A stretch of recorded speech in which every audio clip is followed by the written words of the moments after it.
When humans fight, there are fields on fire, buildings in ruins. But when gods fight, the skies turn black, the rivers run back, and mountains are hurled. 3 races of gods in Ireland were fighting. The Firbolgs.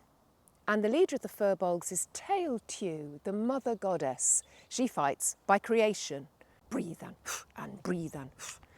And the second race was the Fomorians and the giant Balor with the one eye in the centre of his forehead heading that army. When he was a little boy, he'd seen some druids brewing some toxic potion with henbane, hemlock, hellebore, mandrake, deadly nightshade, and the fumes had gone into his eye, and whenever he looked at anybody with that eye directly, they would die, but generally it was kept shut. And the third race were the Tuatha De Danann, led by Lugh of the long arm, because he was brilliant with weapons. He had hair that was gold and bright as corn in the field and the sun in the sky, and a heart like a rose. Things were getting really bad. Balor decided he was going to open his evil eye. When I say he was going to open it, 4 warriors hefted up the eyelid and then moved the 7 veils that covered the eye. When the first veil was removed, then bracken withered. When the second veil was removed, then the grass turned copper. When the third veil was removed, the trees started to heat up. When the 4th veil was removed, those trees started to smoke. When the 5th veil was removed, they turned red. When the 6th veil was removed, they sparked. And when the 7th veil was removed, everything went up in flames. Desperate.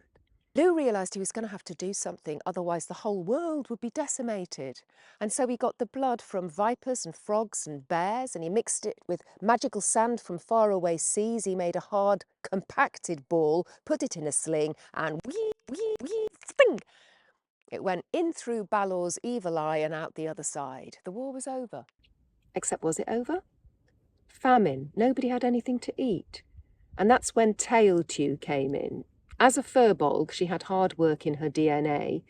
Her ancestors had been slaves, and so she started to work and work and she lifted up the mountains, put them back. She cleared the forests of Bress, so there was a plain for growing things. She pulled back the waters and then died of exhaustion. In honour of her, Lugh created Lughnasa, which means assembly of Lugh. So people came together to mourn the death of Taitiu and to celebrate that from her body comes the grain. And so there are fighting, running races, swimming races, and of course running into the fields to do whatever you do at Beltane and Lughnasa, usually the point of these festivals, a bit of fertility. And then there would be storytelling. The only